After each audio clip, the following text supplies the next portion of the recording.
2,000 கோடி ரூபாய் போதைப்பொருள் கடத்தல் விவகாரத்தில் வெளிநாடுகளுக்கு போதைப்பொருள் கடத்தியதாக ஜாஃபர் சாதிக் ஒப்புக்கொண்டிருப்பதாக குற்றப்பத்திரிகையில் தகவல் வெளியாகியுள்ளது. 2,000 கோடி ரூபாய் போதைப்பொருள் கடத்தல் விவகாரத்தில் ஜாஃபர் சாதிக் உள்ளிட்ட 5 பேரை போதைப்பொருள் கடத்தல் தடுப்பு பிரிவு போலீசார் அதிரடியாக கைது செய்தனர்.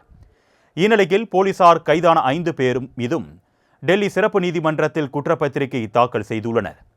அதில் வழக்கு தொடர்பாக வங்கிக் கணக்கு, தடயவியல் துறை ஆவணங்கள் என மொத்தம் 97 ஆவணங்களை இணைத்து போலீசார் குற்றப்பத்திரிகை தாக்கல் செய்துள்ளனர்.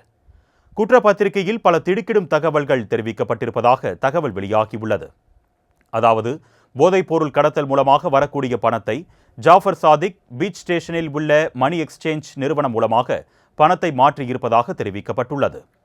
2014ஆம் ஆண்டு முகமது முஸ்தபா என்பவர் மூலமாக ஜாஃபர் சாதிக்குடன் பழக்கம் ஏற்பட்டதாக இயக்குனர் அமீர் வாக்குமூலம் அளித்திருப்பதாகவும், அதன் பின்னர் இறைவன் மிகப்பெரியவன் என்ற திரைப்படத்தை ஜாஃபர் சாதிக் தயாரித்ததாகவும், இவருடன் இணைந்து ஒரு புரொடக்ஷன் நிறுவனம் தொடங்கியதாகவும் அவர் வாக்குமூலம் அளித்திருப்பதாக தெரிவிக்கப்பட்டிருப்பதாக தகவல் வெளியாகியுள்ளது.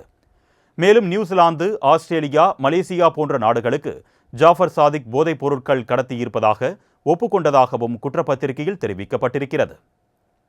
டெல்லியில் போதைப்பொருள் வழக்கில் கைது செய்யப்பட்ட 3 பேரிடம் ஜாஃபர் சாதிக் உரையாடியதாக அவரிடம் ஜெயிலில் குரல் மாதிரி பதிவு செய்யப்பட்டது.